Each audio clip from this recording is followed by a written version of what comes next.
Zoološki vrt Palić je registrovan i kao zoološki vrt i kao botanička bašta.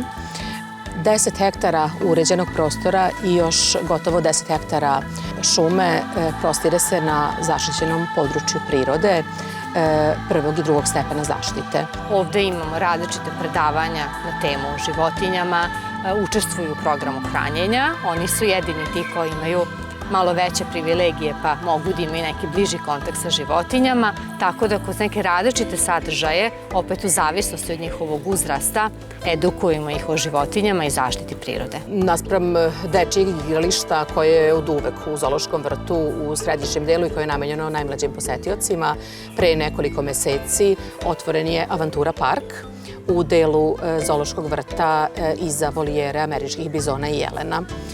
Pošto se prostire na 2 nivoa i donji nivo je na visini od približno metar, metar i po, a gornji nivo ide čak do visine od 5 metara, definitivno je namenjen i za starije posetioce, za team buildinge, organizovane grupe, a isto tako i porodično zaista uživaju posetioci u ovom novom zabavno-rekreativnom sadržaju.